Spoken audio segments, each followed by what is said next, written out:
That fresh produce stand there, that's a beauty. What do you listen to? My favorite murder podcast. Taggart and Torrance podcast. The produce stand. Fucking sexy.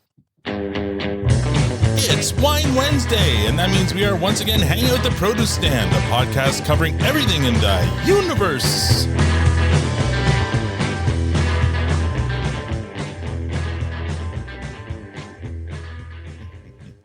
Now, I know what you're thinking. There are many other Letterkenny podcasts out there, but this one would never say no to a three-legged dog. I'm Al, your host, and joining me in the room as always is lovely Tanya. And online, we have Squirrely Matt and the valiant Victor. And joining us today, she is an award-winning writer, director, producer, actor, and podcaster. Her latest film, Seeds, earned 4 Canadian Screen nominations and won her the 2024 DGC Discovery Award. We've also seen her in Hemlock Grove, Reservation Dogs, The Trotsky, and many, many other films and shows. You've heard her voice on CBC's Telling Our Twisted Histories and her own podcast with her mother called Coffee with My Ma.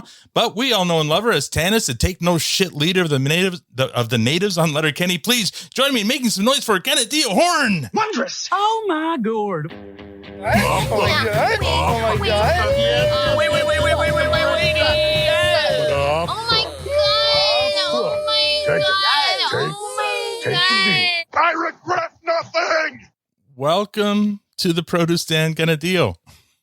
Hi, thank you for having me. I'm so glad we finally got to make it happen. Yes, finally. And we appreciate you coming on. I know you're very busy, not only with all of the credits I just mentioned, but also being a mom. And who's joining us today? Today, my daughter Daindogo is here. She's just crawling around right now, chewing on an Elmo doll. And and my cat Stinky is somewhere else. Yeah, Amazing. Why not? More the merrier. Yeah. So, where are you speaking to us from today? Right now, I'm in Kaniehtiio, which is my res, which is across the bridge, across from Montreal. So I'm like it's on the South Shore, but I split my time between Kaniehtiio and Ottawa. In Ottawa. Okay, so that's where you're originally from, though. That's your res. Yeah, exactly. Mm-hmm. So, we're going to, get to Letterkenny and stuff in a second. We want to kind of, take a quick look back at your career. How and when did you get into acting? My origin story. Yeah. So I was in grade 5 and there's like way more details and stuff like that. But basically when I was in grade 5, I saw Ace Ventura. And because, like when you're a little kid, especially when I feel like we're all somewhat of the same generations-ish, but like in school, they were never like, you can be an artist. It was always like, you can be a policeman or a garbage person or you know what I mean? And it was never like, you can be an artist or a writer or an actor, So I never and I didn't know any in my life. So in grade 5, when I saw Ace Ventura, it kind of clicked that was a profession, that was like a job that you could do to make money to live. And I was like, whoa, this guy makes people laugh and he like gets paid to do that. So from that moment on, I was like, that's what I want to do. And at the same time, there was this guy in Kaniehtiio who was I believe he went to Juilliard. He's from Kaniehtiio, but he went to Juilliard. Oops, Elmo. He went to Juilliard and then he came back to Kaniehtiio in the early 90s and started doing, teaching us singing and stuff like that in our elementary school. And he also started putting on plays. So I joined the plays. And then there was nothing available. So I did that until grade 6, 2 plays a year, grade 4, 5, and 6. And then in high school, there was nothing offered, arts-wise, like performing arts-wise, kind of. So I, at least not like in the immediate vicinity, or that we knew of, really. Yeah. So I concentrated on sports. So I was a swimmer, like a competitive swimmer, and I played water polo at a pretty high level until grade 11, because you go up to grade 11 in Montreal, in Quebec. And then I went into CJEP and I was like, well, I don't know anything about this, but this is what I want to do. So I'm just going to like go to school for it. And so I went into professional theater at Dawson College and I graduated 2005, I believe. Yeah. So I graduated 2005 and in my last year of theater school, you do 3 majors. Right. And you can invite talent reps and stuff to come and watch to see if, you know, you can start the conversation about potential representation. And I invited 8, 4 came and 4 wanted me. And then I went with the one that I wanted. And I've been with her for 20 years now. Amazing. So Yeah. 2005, and right away you started getting roles. I mean, looking at your IMDb, one of your earliest roles, and we'll talk about this in light of, you know, what we had yesterday. The Indian Summer, the Oka Crisis. I mean, that was, you know, years after you actually experienced it. What was that like? It was really messed up because, like, if I did it now, I would be so extremely triggered. Right. So But you like, weren't then. I was. Pardon? You weren't then? I wasn't. It was weird. It's like, I don't think I understood. Well, first of all, we didn't really talk about triggers and PTSD 20 years ago, you know? It was kind of like, I was just like, yeah, I get to be in like a movie about the thing that I was in. And there wasn't really like, I didn't know that I had PTSD like to a super degree. Right. It was still closed off. It was still compartmentalized, I think. There was one moment where I was like standing there and like the army had their, like where I was like, I think I'm feeling weird right now. And then like looking back, I'm like, I was having a panic attack. Right. Yeah. So I did kind of, but I couldn't put like words to it. Do you know what I mean? Yeah. So yeah, so that was that was my first one. And the way that it works to get into the union is you have to get like a certain amount of credits or like a certain amount of days on set. And I got like, I mean, I thought I got many, many, many days, like at least 17 or 18 days. Right. I shot a lot just because sometimes I would just be there in the background. Like a lot of money went into this. Yeah. I met a lot of Indigenous actors that I had seen growing up on screen. And I mean, let's be real, the movie is not very good. But yeah, but it was important. I mean, it was important. Yeah. I think it was an important thing that had to be done. Sure. Yes, yeah, for sure. I just, you know, it'd be a lot different now. Yeah. It was very like, and I say this, it was very Canadian of the time. You know what I mean? Yeah. Oh, yeah. We all understand what you're saying. We're all Canadian here. We understand. Our American listeners like, were like, what are they talking about? But it's like, I got into the union with it. I got a crazy amount of experience on set because I hardly spoke too, you know? So it was basically like my schooling of like what a mark is, what, you know, like just like how a set runs, because I went to theater school. I went to professional theater school. We didn't learn really about what it was like to be on set. And they almost like discouraged us from learning that kind of stuff while we were in school.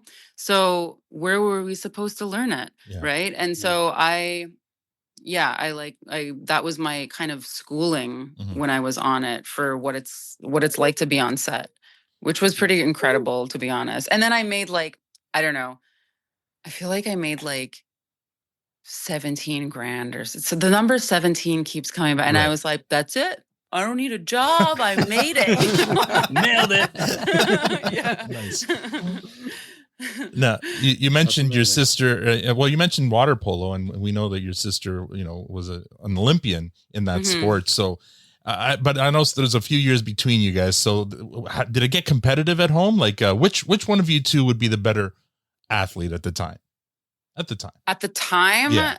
Well, my sister always says, and she still says it. She's like, if you continued on, you would have been a better water polo player than I was. Okay. Because she said I had finesse. And that was like kind of one of the things. It was funny. I went to the Olympics to watch her, and I remember I was like hardcore playing at that time. Mhm. And like we trained at the same facility at Claude Robillard in Montreal, and we actually had the same coach. Oh, So wow. sometimes I would do like, she would do her practice, and then like I would do mine, and we would basically do the same practice, you know? So we were kind of like at the same level of intensity, you know, but except she had 2 practices a day. I didn't have 2 practices a day, but I did practice Monday to Friday. Right. And so I remember going to the Olympics and watching her, and I was like, oh, I could do this. Like, she made me believe, like, I was like, oh, I could go to the Olympics if I want to. If I continue this, I could go to the Olympics. And then I was like, but that was her thing. Right. Right. I need my own thing, Yeah. you know? And so it's like I knew in that moment, I was like, should I, you know, fire on all cylinders, I could fucking go to the Olympics, but I don't want to. Sure. So like my, you know, one sister's a doctor, another sister's like this girl, she's trying to walk, and it's just like every once in a there's like a fall, and you're just like, because you know, if you go like, oh my God, Yeah. then they freak out. So Right. every once in a while, I'm like, I'm just kind of watching. Oh, we've always celebrated all falls with my kids until they don't stop crying. It's like, yeah, good fall. I know, like everything's okay. Let's hope that doesn't leave a mark. So yeah, and then so my sister's a doctor, another one's like a professor in academics, and then there's Wanique, who was the athlete and motivational speaker, and then I'm the professional artist. So you're all just a family of underachievers. It's yeah, crazy. exactly. Amazing. Well, I don't want to go into all of your credits because there's so many of them. I mean, kudos on that, but I do want to touch on a couple of notable ones. First of all, the Trotsky, because I've seen it, I loved it, and notable because Jay Baruchel is in it and directed by Jacob Tierney. I mean, what was that? You know, talk about that. How did you get that one? So I was living in the plateau of Montreal, and I kind of lived near like a couple I mean, there's not that many casting houses in Anglophone Montreal, but there were some, and like a lot of great stuff was actually made and was being made around that time here. It was like in Montreal, it was a pretty cool time to like start my career, you know? But I got the audition, and I remember, and I've started applying this more recently too, because I think I kind of got, I kind of got a little bit, I don't know, not jaded, but when in the beginning, I was very like all about my auditions, you know, like I would make all of the, okay, she's making that noise, but I would make, you know, I was very serious about it. And you know, what's going to make me stand out? Like, what is like, make strong choices, you Sure. know? And that was something that I did. And you know, I made impressions by doing that, right? Mhm. Like go in and make a strong choice and, you know all your lines, being able to improvise this and that. And so I auditioned for Caroline, and when I went in, I like had my hair up in a messy bun, and I put like 5 pencils through it, and I kind of like brought a cigarette in. Obviously I didn't light it, but you know, like I smoking a cigarette like in the thing, and like I did the fucking odd scene. And then Jacob was just like, I mean, I had never met him either. I was going to ask, that was your first time meeting him and working with him. Yeah. And he was just like, that was great. And then he told me afterwards, he was like, yeah, you came in, you were the first person to audition for Caroline, and I basically, like, nobody was going to beat you after that, you know? And I was like, God, I know. Yeah. And Set the then, tone. Yeah. and then again, it was one of those projects where I was like, wow, there's so many incredible people on this, and I'm sometimes brought in only to be sort of in the background or like to watch and stuff. And so it was another one of those projects where I just learned a lot, and I got to sort of sit back and watch people do their thing in like at like a really high level, you know?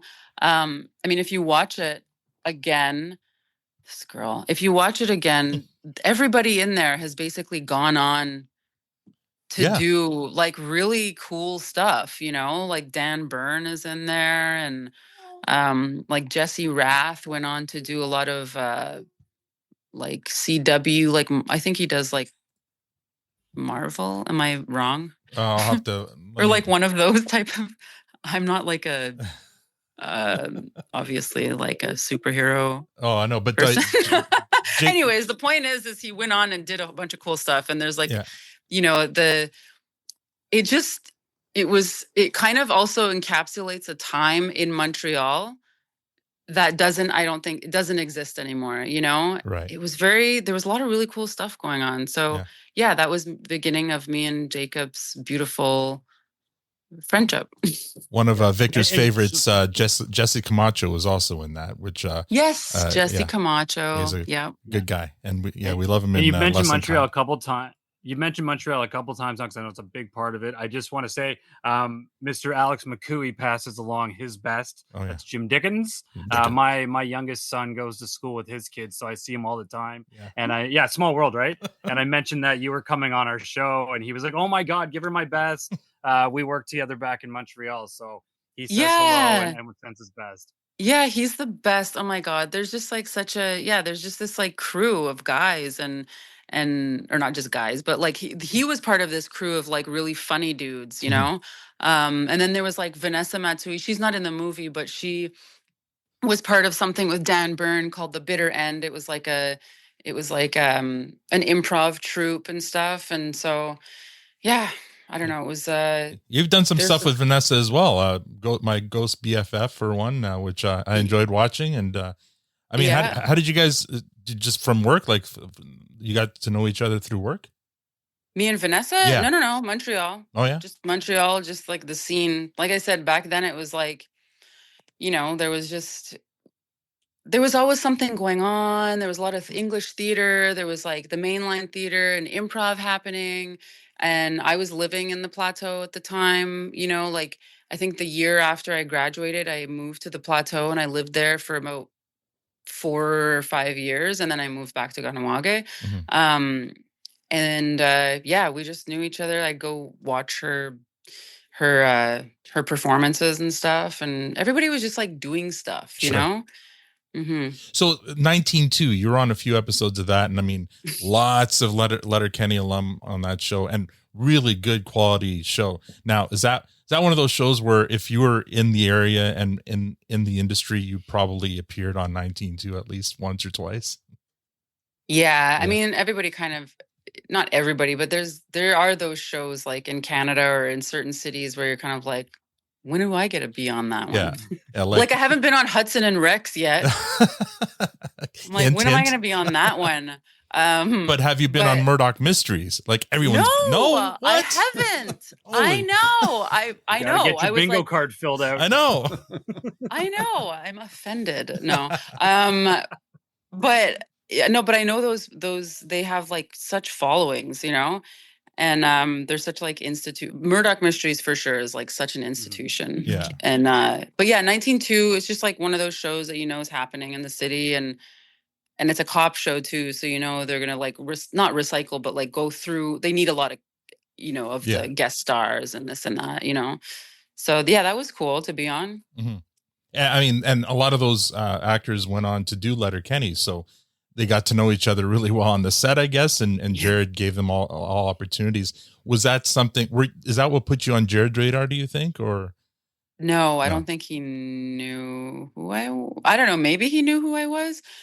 No, I auditioned for Letterkenny the same as everybody else. I mean, the scenes that I auditioned with were super short. Like one was where I come out from around behind the dollar store or wherever we are, like in the back, and then I had like one scene was like 2 lines, and then the other scene was like a little paragraph, right? Like 3 sentences or something.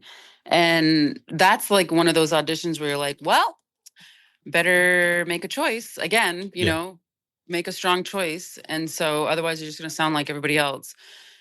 And so I saw Jacob's name on it and I was like, oh, cool. Okay. I haven't seen him in a while. Cause we didn't just do the Trotsky. We also did Good Neighbors. Yeah. And we also did a pilot with Gavin Crawford for CBC that never got picked up. That was pretty funny. And I played kind of almost similar character to Tanis on that Gavin Crawford show. Right. It was like, yeah, kind of like the tough chick, and like I was like a bartender, and Gavin Crawford was playing a like a dude working in Fort Mac. So it was pretty funny. But yeah, so I went into the audition and I had seen his name already, and I remember, I don't know if he was there or if it was a pre-tape. Anyways, I saw like every native girl that was gonna go out for it in the waiting room and everything, and I remember just like going in, kind of doing it with the choices that I had made. And later on, he told me that I was the only one who kind of like didn't act tough. I just Right. sort of like sat back in my power, and kind of like, I know I'm tough. I don't got to like put it on, Right. like I'm comfortable in my toughness. Well, So let's hear from the Kiso himself about that audition. Yep, there's only one Dio Horn. Yeah. I'll tell you that. There's only one Dio Horn. She makes an impression wherever she goes. You meet Dio, you'll never forget her. She was just the best actor. This I don't want to offend anybody, but back when she auditioned in season 1, she was the best actor by far. By far, she was untouchable. She can flip flop from just terribly mean and terribly intimidating to so warm, so fast. What she does on screen is I just continue to find so impressive. So I'm a big Dio Horn fan. And again, there's only one. There's no one else like her. So it sounds like you're okay. Jeez, when did he say that? Well, we when we interviewed him a couple of When years was ago. That was I can send you the link if you want. Anyway. Yeah, That's when they nice. announced when they were just announcing or about to announce the final season, Okay. he reached out to us and came on and gave us an amazing interview, and he Oh, went out of his good. way to talk about all of you guys. So Yeah. Oh, Yeah. that's nice. Yeah, I didn't, because I'm like, I know he never really does like interviews and stuff like that. So that was really nice surprise. Thank you. Oh, we were shocked too. Don't worry. But it only took us 3 years of pestering him to get him on. So Right. Yeah. yeah. But well, that's nice. Yeah. So yeah, it was really nice to be able to like, I kind of felt like I knew of Jared, and I knew he was on 19.2 and stuff. And we didn't really get to work on 19.2 together. I think we saw each other in passing. But when it was a nice way it was nice that I had Jacob to kind of like, he was my familiar person. He was the person that I was like, okay, we've done this before, so I'm not super nervous, because yes, I get nervous. And also the tone was such a weird show. I mean, it's a weird show, really. So you're kind of like, this isn't just like run of the mill kind of thing. Like, what are we doing here? Like, we're trying to figure this out, in the first season, especially. I remember there was like a big, like, aha kind of moment when we were shooting that scene where we get into the big fight at the end. But first I come like walking around the corner with the natives, and I'm like talking shit to Tyler. But I remember right before we did the take, I was like, wait. I'm like, okay, so like, where am I coming from? And he's like, around the corner. Jacob, he's like, around the corner. I'm like, yeah, but like, where was it? Like, where am I coming from? Like a normal actor question or like thing that you have to figure out. Like, where were you the moment before? Yeah. What were you doing the moment before? And he's like, you were just around the corner. Let's not like, think too hard on this. And I was like, do I have like a purse? Like, where's my stuff? Like, no purses. And I'm like, okay, I think I get it now. And then I sort of understood, like, this is a cartoon. We're doing a cartoon. We're in a cartoon, So yeah, that was like one of my big, and then I was like, all right, I get what we're doing here.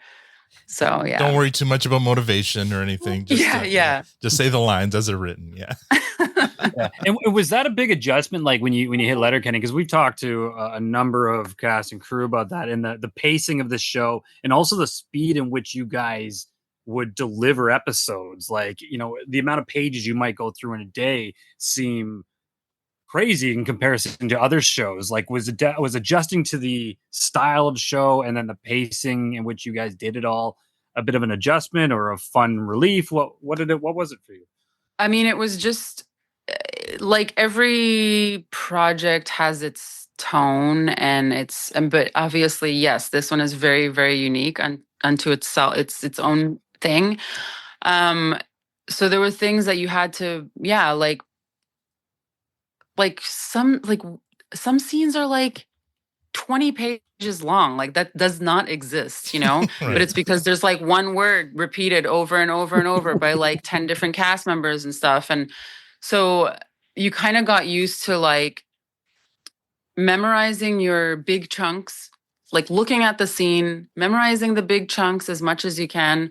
And then before we would shoot, it would just be like, all right, let's run that fucking scene. So you're just there and you run it like a million times. And that's all you can really do is like hope that everybody's there and hope that we can just make it work. So so that was like one of the things that we kind of got used to doing, I think, as like a group. And then yeah, like the pacing, sorry, I'm feeding her. The pacing was something to adjust to. Yeah, it was definitely like it's fun, Yeah. I miss that. It was a lot of fun and it was unique and you felt it was very like theatrical and like it was very as a classically trained theater kid, there was something about it. Yeah. Like it almost felt like I don't know. We talked I'm about not gonna say like Beckett or something, Yeah. but like something weird. Yeah. Like it's just weird. Yeah. We talked about it on our podcast. There's some scenes where people are just kind of appearing from behind the produce stand. It almost like each scene shot like a one act play where everything happens, all the action happens in the scene. Yeah. So when you asking what was I doing before I entered the scene, it doesn't matter, right? Yeah, exactly. It's It's just like a irrelevant. tableau. Like Yeah. it's just like here is the like it's not like brain surgery with the cinematography or anything. It's just like set up the camera and then kind of like see like and then like bring a person in and then it was pretty interesting when it wasn't for Letterkenny, but like for Shoresy, I was a producer and like I kind of already knew that I was like gonna open up my sort of mind to potentially producing or writing or doing something other than just acting. So Right. I used the first season of Shoresy to sort of just ask all of the questions, right? Like to Jacob, because he was right there. I never asked those kind of questions. It was always just I was just the actor brain on before. And then once I was there, I would be like, okay, why aren't you doing coverage on all of them? How come you're just doing like a 3-shot? And he's like, well, it's like the comedy plays better this way between these people because you see the immediate, so it was like sort of, it was like going to school. It was awesome. Like he's the best. I love him so much.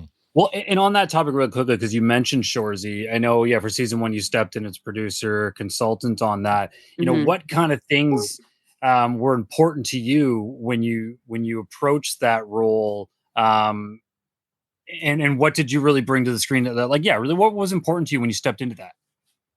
I think there was like a couple things. I think it was sort of like forming so for each character kind of like figuring out what is their look, what is their vibe, what is their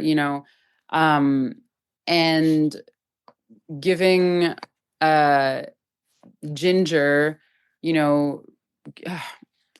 not partner but like giving her access and connecting her with tons of like Indigenous designers, beadwork artists, stuff like that. So she had access on her own. Like I didn't have to, but I would introduce her to them. And then, kind of like before it was cast, not before it was cast, but before everybody got there to just sort of have an idea of like what different characters might have and what's like typical of Indigenous people, what's not typical, which they trusted me already because I did that with Letterkenny for years, right?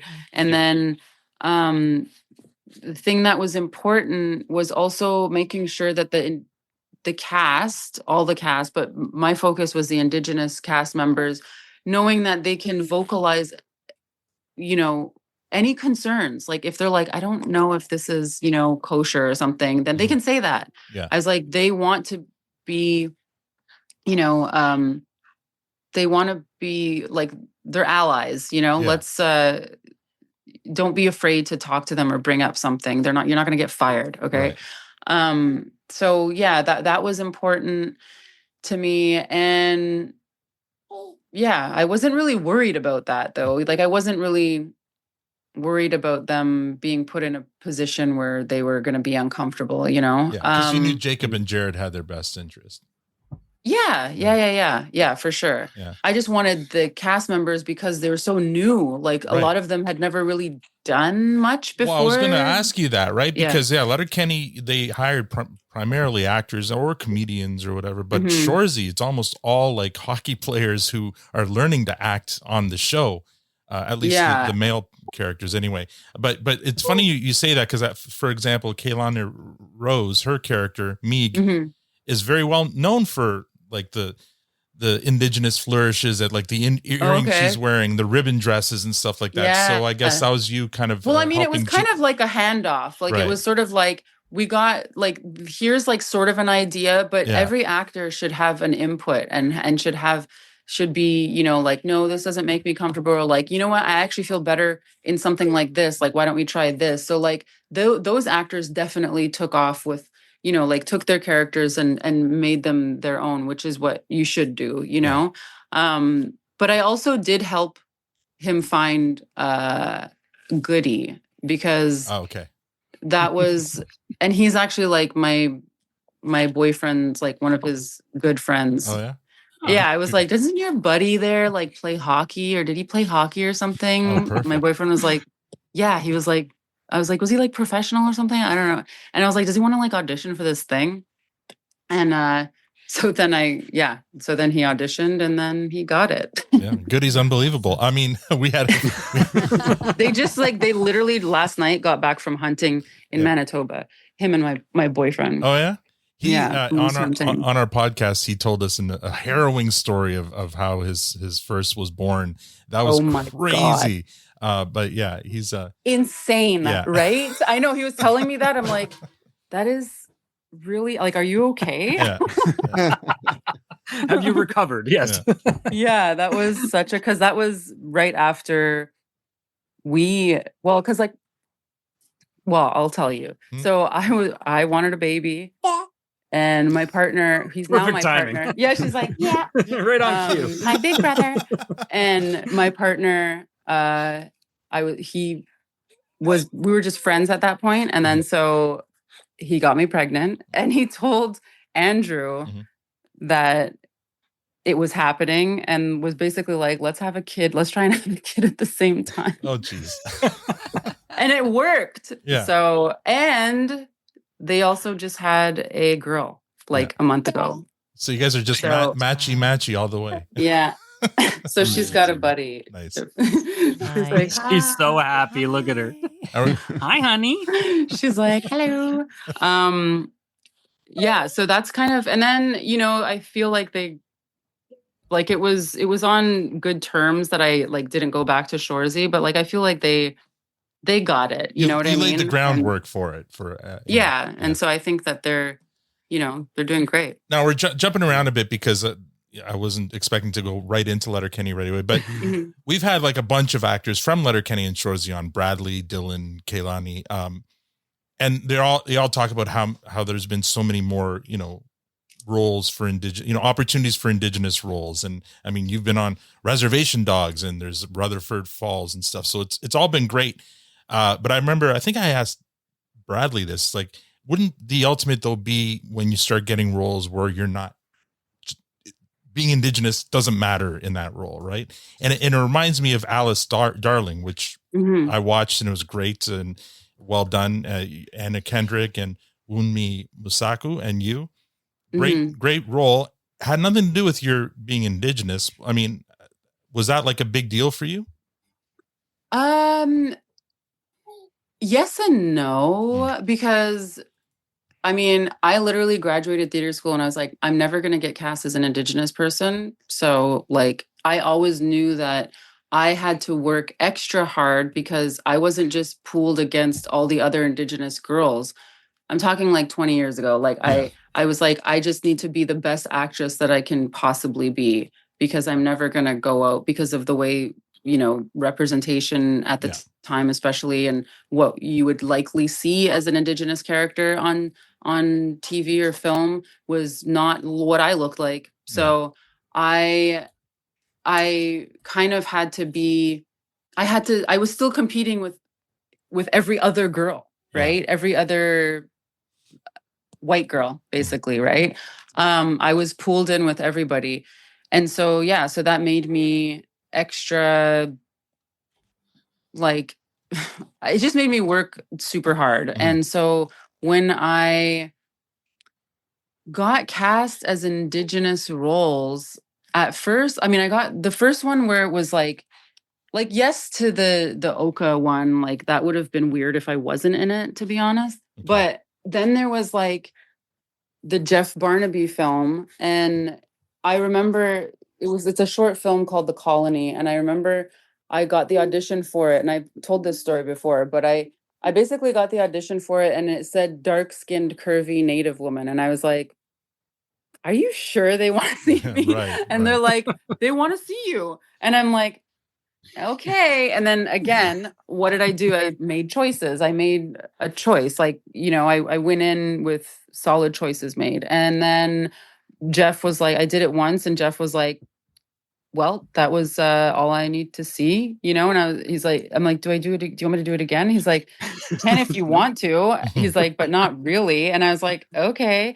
And then I booked it. And then when we were in prep, I said, I had flaming red hair because it's almost like I went like what's going to make me stand out, after theater school. I had flaming red hair.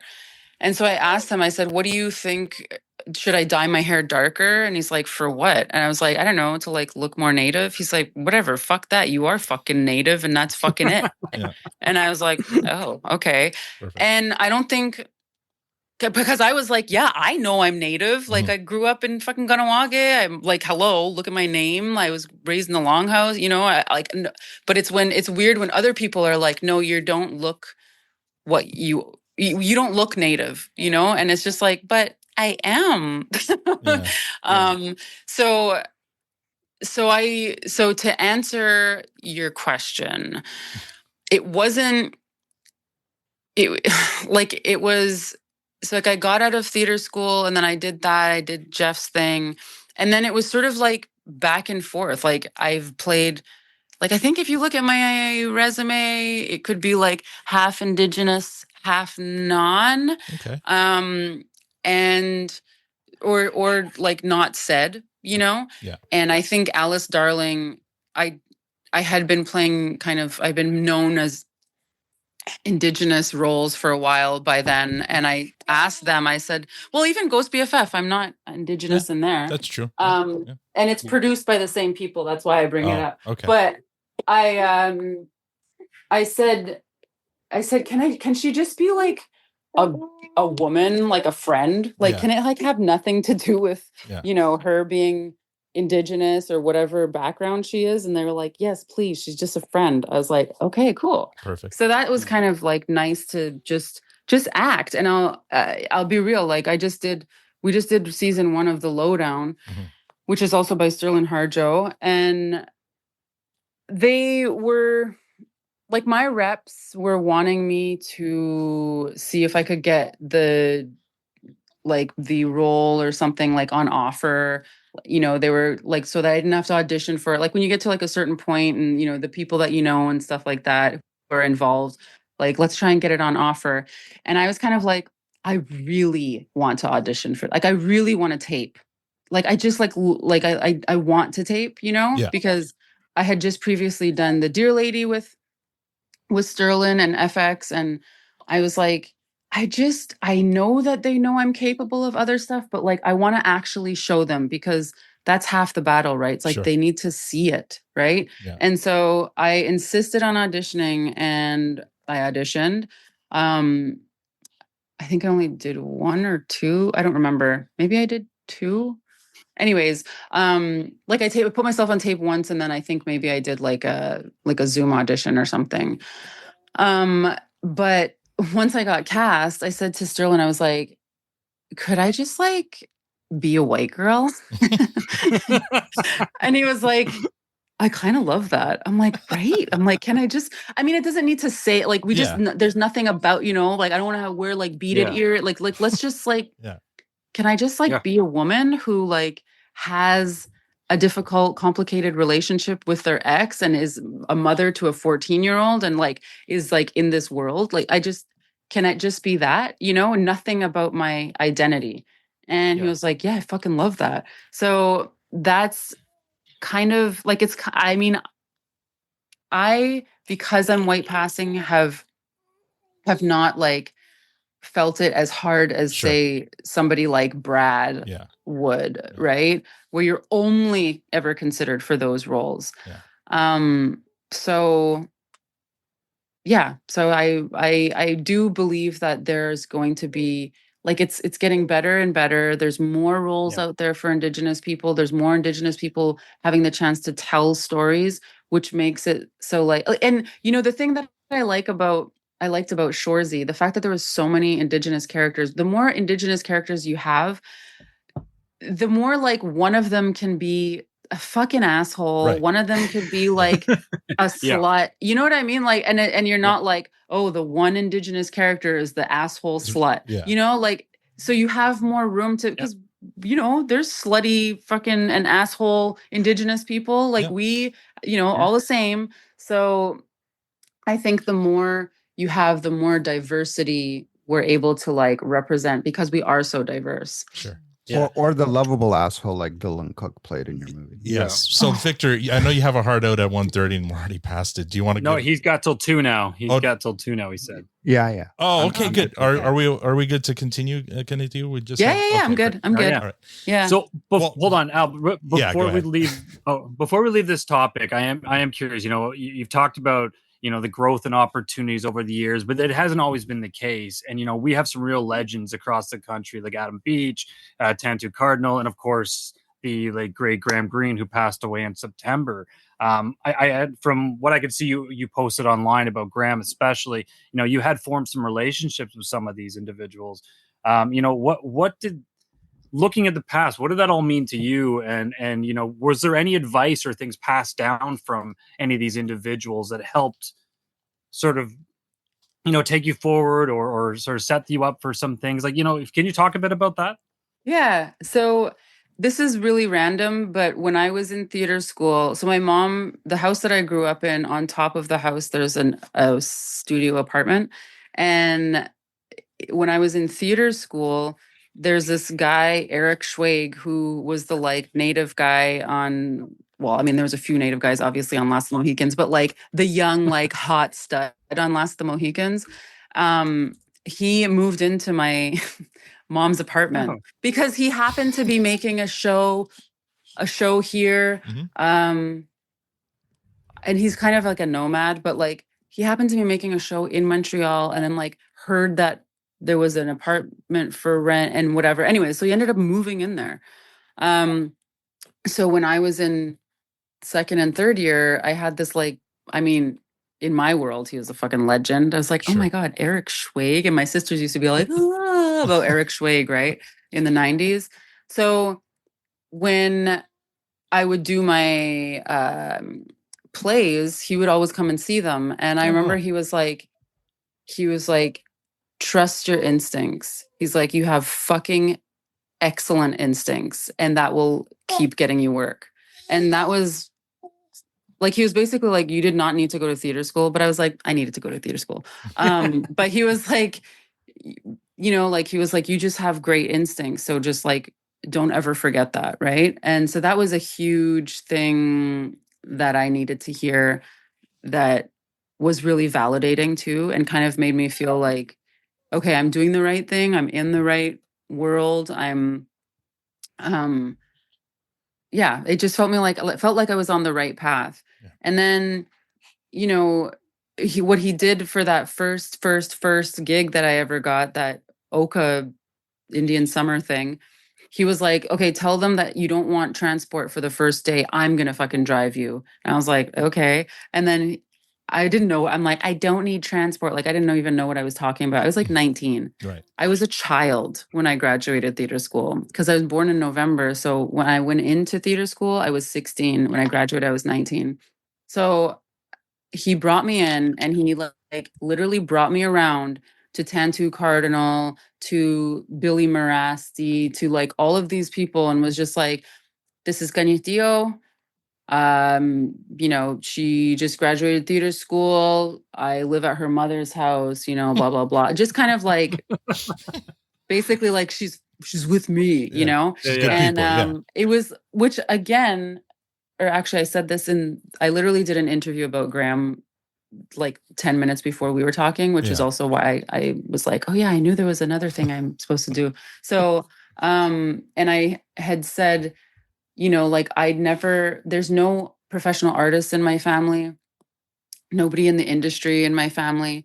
So to have somebody like Eric Schweig and then like later on Graham Greene kind of like uncle and big brother me was really meaningful. And it felt like I wasn't just like swimming around in this sea of like unknown, I sort of had like a little bit of an anchor where I could be like, hey, like, is this normal, or what am I supposed to do here, so Eric, and then later on Graham, and I had met Graham Greene on this show called Defiance, that shot in Toronto, and everybody, I kind of mentioned this in my post when I posted after he passed away, but everybody like, was all around him. It was like one of the first days of production, and I had been there since like 4 a.m. getting all this like fucking makeup put on me, prosthetics and everything, a wig, and everybody was like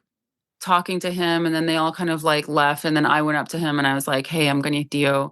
I'm from Kahnawake. I'm Mohawk. And he was like, oh, obviously like couldn't tell anything because I had like orange eyes and like orange everything. Right. I was like, I just wanted you to know that my family loved Clear Cut and we used to rent it all the time. I grew up watching that movie. And he was like, oh, that's pretty dark, and like kind of like laughed, but like I didn't, it was a very obscure at the time reference to make, and I think he kind of appreciated that. Yeah. So, so then kind of after that, it was just like, here's my email. And then, he would check in on me every once in a while. I'd check in on him.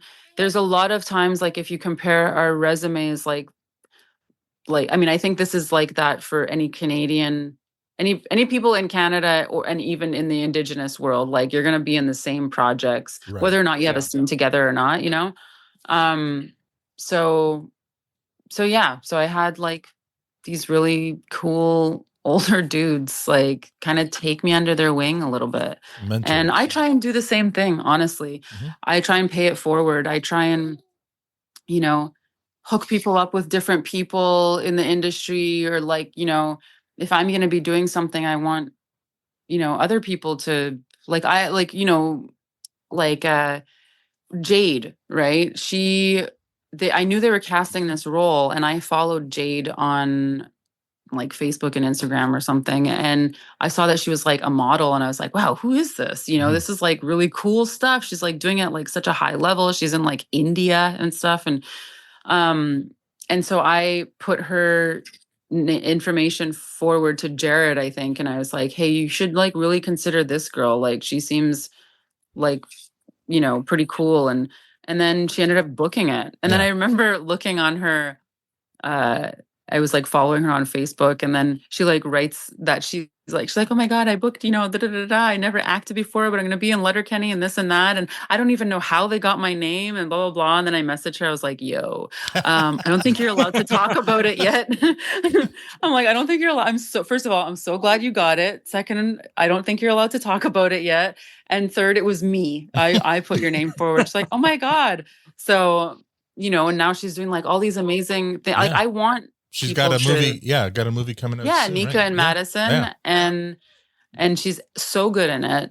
I saw it at TIFF. And then Dylan's also in there, and I think it's important to just sort of like pay it forward what I had the older guys do. For me. Yeah, love it. And that's Ellen Jade from who played Shania on Letterkenny. And now, Victor, you alluded to it, but let's talk a little bit about Seeds, because actually Tanya and I watched it last night. And so first of all, I mean, how important was it that you had Graham Greene on? I just told this story. Okay. I'm going to tell it again because it's fresh in my brain. Sure. But no, because the CBC is doing this like special on Graham, and then they interviewed me. And I was like, I can't believe, like, it's just so weird that I'm like sort of tied to him, like in his like last years of life. Like it's just surreal a little bit, because I grew up watching him. So when I was writing Seeds, I just wanted to write something for fun and write what I know. That's what I was always taught. And I was like, oh, it'd be funny if like she fell asleep to Forensic Files, because I would fall asleep to Forensic Files every night. And like the guy's voice, his name is Peter Thomas, would like lull me to sleep, talking about like triple homicides and stuff. Right. And so I was like, oh, how funny would that be? And then I was like, how funny would it be if I could get Peter Thomas to be on this, And within like 30 seconds, I Google it and then find out he had passed away like a year and a half before that. I was like, okay, scrap that idea. And then I was like, wait a second, doesn't Graham have a show? And like where he basically did the same thing, and it was called Exhibit A. And a lot of people, when they see the movie, they're like, wow, that like show inside the movie, like that was so great, like that you came up with that. I'm like, that's a real show. I didn't age those are clips. Graham Greene backwards. Yeah.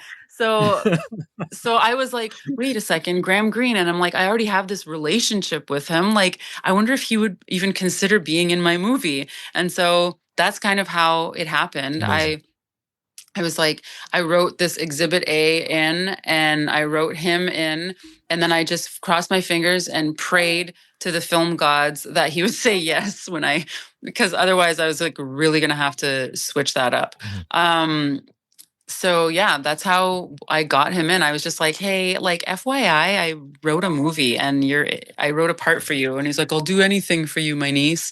And I was like, oh my God. Amazing. Really? And then we had him for like one day. He thought it was, funny and weird and silly, and which I think is like right up his alley, And then, we had him for 8 hours, I believe, like 4 hours in the morning and then 4 hours in the afternoon. And like, it was just kind of weird directing him, but it was also interesting to see him from that perspective too, like a little bit vulnerable, so yeah, and then he won his CSA for being himself in my movie. Amazing. So that's a great story. That wasn't your directorial debut. That would have been the Smoke Shack back in 2012. Yes. But I mean, I didn't know what the hell I was doing. I was like, sure, okay, I'll direct it. I didn't know what I was doing. I'm like, cut? Like, it's just me in it, you know? Are you asking like, or are you telling? Basically, yeah. Like, basically, you're just setting up a camera for me. And then, but yeah, no, the Smoke Shack was sort of like the micro test of like what would happen 10 years later, right? I think I did it in like 2012. And I just wanted to prove to myself that I could do something like that. And then I did it.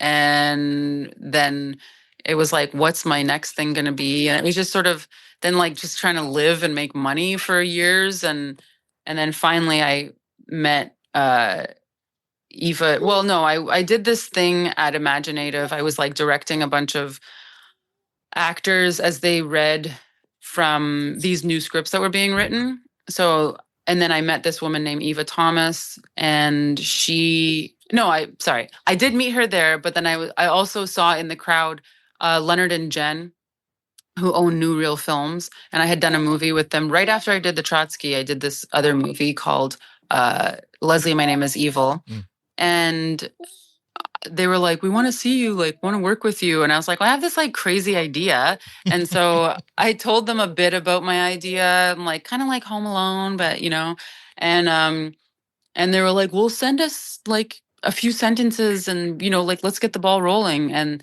then that's like basically how it kind of started. And then I got to a point where I was like, I really need like another Indigenous person on this project, like not just me and these two very well meaning, super awesome hippies.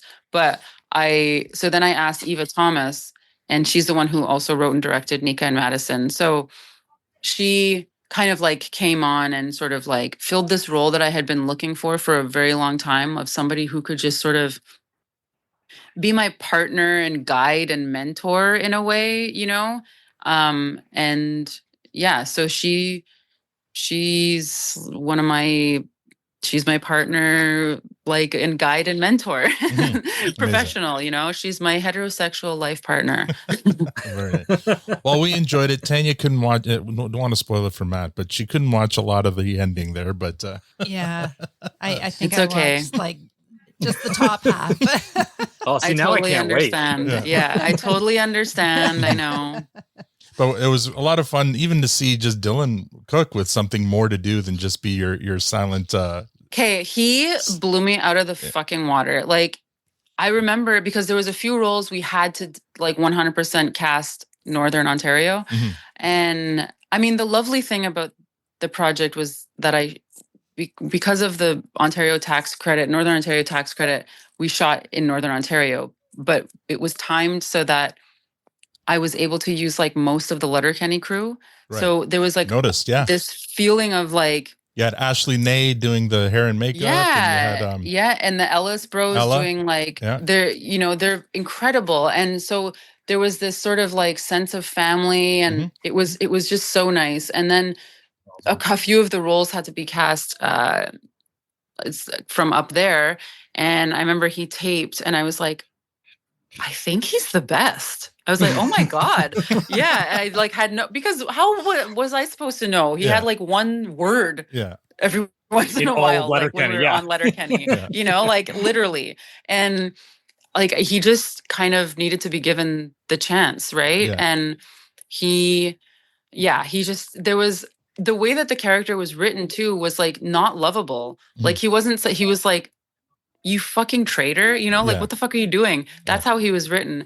And then the way he performed it, I was like, Nookie, like, like, oh my gosh, like, you cause you're kind of torn, cause you want to be mad at this person, but then you're also like, but you like, he gave like this humanity to him. And I just was very, very impressed. And I'm so happy that, he was cast in Eva, in Eva's movie, Nika and Madison. And I hope he like, I don't know. He's like, he's so talented. He just was never given that chance. Eating the peanuts is my favorite scene. Oh yeah. The peanuts. I know. Or when he has the strawberries, like, what the fuck are you doing? He's so awesome. He stress eats, I think. I don't know. Literally every scene, actually, except for one, he's eating. So it was, all right, we have some listener questions, but first, just a little comment from one of our listeners. When we told them you were coming on, they were all very excited. But our friend Cassie especially was excited. Here she is. Sego Kaniehtiio. My name is Cassie. I'm a fan of Letterkenny and of your work. I'm from the Mohawk Nation of Tyendinaga, and I don't necessarily have a question, but I just wanted to say thank you for all that you do for Indigenous representation in entertainment media. Growing up as a little Mohawk girl, I didn't often see people on TV that looked like me, or if I did, they were stereotypes. It means a lot now, growing up and trying to reconnect with my family's culture and heritage, to be able to see actors and actresses like myself telling our stories. I'm sure you know, but your work is incredibly impactful and very much appreciated. Nyaweh. Aw, that's really nice. Can make me cry. Yeah, that's Cassie from Sheesh. Simcoe, Ontario. And you know what? She's been educating us. We went to our first powwow last year, 2 years ago, down nice. at Cassie's res, and In that was a lot of Tyndonega? fun. Nice. Yeah, and it was we had a great time there. Hot as hell. But I think they anyway. usually do theirs in August. Am I right? Yeah, it was a really scorcher. Yeah, I Yeah. bet. Oh my Well, God. It's getting so hot here too. We usually do it the second weekend in July. And it's like, I was like, something needs to change because it's not getting any cooler. Yeah. But I will say something that I was wanted to mention. I remember I was very, once I got cast in Letterkenny, I was sort of, I know I'm Native, right? The people around me knew I'm Native. Jacob knows, they all knew where I'm from and, what my sort of story is and stuff like that. And I remember, and I have not done this since, but I remember somehow, some reason, I Googled myself and there was stuff that came up where someone was like, why do they even have this fucking white girl playing a goddamn, Mohawk and this and that? Yeah. And I was like, and then I think it was on Reddit or something, which I don't really go on. I don't know. I'm not super familiar with it, but I and then it was all these other people, or maybe it was on Twitter, but all these other people were like, that's fucking Kaniehtiio Horn. She's Native and this and that. And you should, Google it, blah, blah, blah, blah. And all these people coming to my defense. And I was like, oh, okay. And I'm really proud of that. I'm actually proud that if I walk away from Letterkenny and look back on it when I'm older, or even just now, look back on it and I'm so proud of the show. First of all, I'm so proud of that show, being a part of it. I'm so proud of the stuff that we made, the family that I have made because of being on that show. Lifelong, literally was just texting with Tyler an hour ago. Yeah. And so, but the other thing is if I look back on it and I think about, and I see if I'm able to say I moved the dial just a little bit in terms of representation, in terms of what we look like, if I was able to get into people's homes through their television and change a little bit of their idea of what we all as Indigenous people look and sound like, then that's a huge win for me. Because if I was able to change that stereotype just a little bit, again, huge win for me, because I think that this show gets into the households of some people that wouldn't normally, even care, kind of. And I was able to change their minds, Indigenous people come in all shapes, sizes, and shades, and for various reasons. I'm mixed race, but I also have quote unquote full cousins who are also super blonde and blue-eyed, right? Yeah. So I'm very those messages like that really mean a lot, because it's true. You never would see somebody like me on TV playing an Indigenous person, 20 years ago. Unfortunately, we're running out of time, so we can't get to any of the listener questions this time. But maybe we can do a part 2 or something later on. Yeah, down the road. I would. Okay, definitely. perfect. This has been super chill. Okay, Yeah. good. I'm glad. So let's just, because I want to make sure my co-hosts get a chance to say their piece as well. Victor, we'll start with you. Sure. So yesterday you actually did a corporate gig, and I had the privilege to be part of that. And so you did an incredible job. The talk was super insightful and enlightening, and Really? whatnot. Yeah, and I'll share kind of 3 things that were takeaways for me, with just to show that I was listening. Is one is you asked basically folks that are maybe not Indigenous and not in the community, is not to really define you and your people by the trauma, to say, hey, we've got a rich culture, a rich history, lots of stories to tell. Let's not always just focus on the trauma. And so that, I think that's a great invitation to the second part, which is just listen. When we are telling our stories, whether it's about the joy or the pain, just listen, and you don't have to push back. You don't have to interject. Just listen, take it in, and that's enough. And the final thing is, don't forget to laugh. It's okay to laugh when we tell the stories. Don't feel like you have to, that it's always very serious, that it's okay to kind of tell these stories. And as you've done in your movie, right? Yeah. It's okay to kind of make it funny, and that's fine.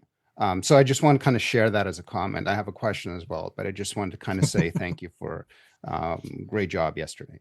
Thank you. Was it the KPMG? Is that what you work for them? Yeah, I do. That's such a fun. Like, I was like, nobody's ever gonna see this fucking thing, or like nobody that I know is gonna see this. Less than 24 hours later. Just so to let funny. you know, That's so cool. Yeah. So just to let you know, KPMG, it's about 250,000 employees worldwide. Yeah. And yesterday you were specifically kind of doing this for the Canadian member firm, which has about 12 or 13,000 employees, which a big chunk. You should have charged more, Kaniehtiio. And so this was available to 12 to 13,000 people to kind of listen into. Just wow. That's incredible. Yeah. I'm like, I have questions about accounting, but we'll leave that for part 2. Yeah, exactly. Anyway, the question that I had was, with this movie, you kind of did the trifecta, right? You did the writing, you did the directing, you did the acting. First, I guess my question is it really sustainable to wanting to aspire to continuously do that? And if it's not, which probably isn't, like, where is your passion? Like, because I know that for me anyway, selfishly, I hope that you choose acting because that's where we want to see you. But I'm just kind of interested to see where your passions lie and where you see your future in those 3 areas. Well, I definitely will never write. Like, I'm gonna write, direct again, but I definitely don't want to do it in like. I'm not just like, oh, I'm a director now and I'm gonna direct a bunch of random TV, like Hudson and Rex or something. Like, I don't know I would, if a friend was like, hey, I wrote this series, would you be interested in directing an episode? I would be like, yes, but I definitely am still going to create my own things, but I'm not going to write myself into like every single scene because that is not sustainable. I am still tired from shooting that movie. And from just like promoting it while I was like pregnant and then moved and then had a baby. Like, it was just mental. And so my first absolute love is acting. And I think I'm trying to say no to more things and be more selective about the roles that I do take on because I have kids and because it's just like, there was like 1 or 2 years where I was on like 6 shows, like recurring on like so many shows, one being Letterkenny, one being like Digstown. I think I did Slasher. I did North, I forget what it's called. It's like with one of the Baldwins, but like Northern Rescue, like, and I would literally wake up in a city and I'd be like, okay, wait, where am I? Okay, I'm in Halifax. I'm doing Digstown. I have to, it was crazy. Like, that was not sustainable. So I'm trying to, do like 1 or 2 jobs. 2 jobs a year would be awesome. If I could do the lowdown and a movie every year, that would, for like the next like few years, that would be my ideal thing. And then like simultaneously work on my own stuff. Right. Yeah. But yeah, no, I'm not going anywhere. I will be on your screens until you get sick of me. Do you have any Final question. I'm just taken by you. You are an absolute powerhouse. I'm in love with you. If that's all right to say. I think you're amazing. I truly do. Thank you. I don't know where you need to share your secrets, because I don't know where you're getting all your energy from and how you're just taking it all on. You've commented to you're just being you had so much on the go and you're trying to take two at a time now, but thank you. Yeah, that's very nice. I go to sleep at like 9 o'clock at night. Okay. And I wake up at 7 now. Like I was a party girl and like a drug addict. So I did get a lot of things done up until 2020 by that means, you know. And then I got my shit together, started going to therapy. Still in therapy. I don't want her to retire. I'm like, you're not going anywhere, are you? She's like, nope, I'm not going anywhere. Just like more, I'm thriving on being more healthy and grounded, and I think my kids helped me do that. But you know, drink lots of water. I have to tell myself not to have too many coffees in a day because I just love my cappuccinos. So yeah. But thank you. That was that's very kind. Matt? And I definitely want to come back, you guys. I'm so glad we finally got to make this work. Yeah, we will definitely, because I think our listeners are going to be not upset because you've given us so much great stuff. But I think there are a lot of questions in here that I'm sure they'd love to hear answers from. Yeah, like we can even do like how long is it? Is an episode like an hour? Yeah, roughly an hour. Okay, so Yeah. what if we did one where it's like the first, 15 minutes are catch up or something. Yeah, and then the rest absolutely. of it is just like, I can just answer like a whole bunch of Love it. questions. And then We'll do if you send me assets, I can like promote it on my social media. Excellent. So thank you so much. We appreciate it. Matt, did you have your final question? Yeah, I mean, normally I ask a question about what it all meant to you, but I with Letterkenny, but I think you've already talked about that, so I won't get you to rehash that. I'll just say thank you so much for coming out. This is amazing. I will admit, I think we all felt, and kind of going back to what Jared said around how impressive you are in terms of being able to switch from one emotion to another. I think we were all, admittedly a little intimidated, but you really aren't that. You're an amazing person. I mean that in the best compliment because thank you. We've only seen you in these pretty intense roles and you do them so fantastically. Thank this you. is absolutely amazing. You're so fun to watch on screen. The work you're doing is, as Cassie said, very powerful and impactful. And I look forward to seeing everything else you do, and can't wait to have you back to do the questions. Yeah, from let's all try our and do listeners, it because they've like got fun. soon. Let's try and do it like Well, I have soon. your email now, so we can maybe do this directly. Yeah. Let's do it like together. Perfect. We'll organize it Sounds because I good. think it's a little bit easier. But the daytime is the best for me. Yeah. Because honestly, even my brain after like this 4 o'clock, I'm like, I can't end. Like I was trying to do this one pager for this other project. I was like, does this make sense? And so let's try and do it like during the daytime in the next like little while. Sure. I'm turning 40 in November. So like we can even like do a celebratory, I don't know. I'll have some champagne, a mimosa in the middle of the day or something. I'm in. But yeah, so what were we gonna say? I was just a quick question for me, and then we'll find out what you're up to. In Seeds, during those scenes where you're looking at the indigenous out in the fields, it's like a fantasy scene or a dream sequence or whatever. Is your son the little boy? Yeah, that's my son. I thought so. That's awesome. And my mom is the older woman, okay. and then 2 of my nieces are in there. That's nice. Yeah. Beautiful. Yeah. That must have been fun to have him on set. And Yeah. amazing. Oh my God, he was so cute. Now his hair is like super long. It's like past his butt. Yeah, you weren't around yet. No, not yet. And shout out to your little one there for enduring an hour and a half of you doing an interview. I know. Plus, it sounds like you did another one before, like super kid here. She was Hi. She's so she was sleeping during the first interview, and then but now she's just like, all right. Yeah, she's ready for her second nap. So what's next? Do you have anything coming up? And where would you like folks to follow you to learn more? You can follow me on Instagram at my first name, Kaniehtiio, and TikTok at Kaniehtiio Horn, I believe. And then, you can watch Seeds. You can stream it on Crave and Prime and Apple, I believe. And in the States, I was literally about to post, like I'm trying to gather all the places where you can watch it in the States. There's like, it's available across most platforms, I believe. So if you just search Seeds, you can find it, but I will be posting about that in the next, probably now tomorrow morning.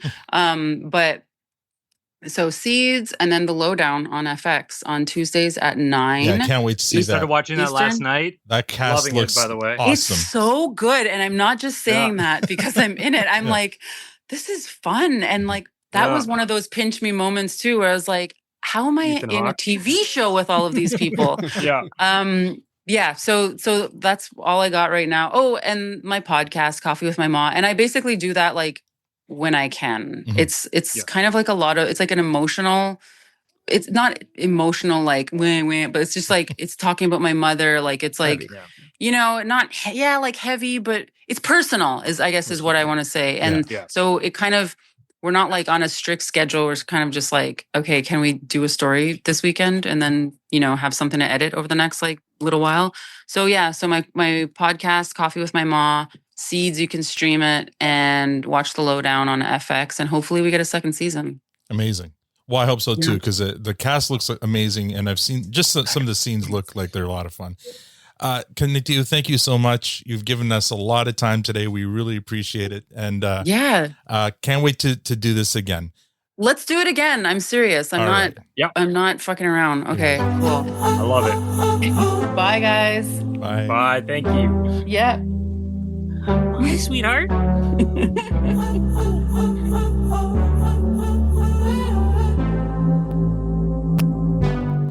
And that's all we have for this episode. If you'd like to support the podcast, become a patron or tell a friend. Also, follow us on Blue Sky at produceandpod.com. Thanks for joining us. Now we're going to have a puffers with our new friend Kaniehtiio. On behalf of Kaniehtiio, Tanya, Matt, Victor, myself, thank you for listening. Have a great week. Have you ever loved? Would you go again? Don't be down when it's over.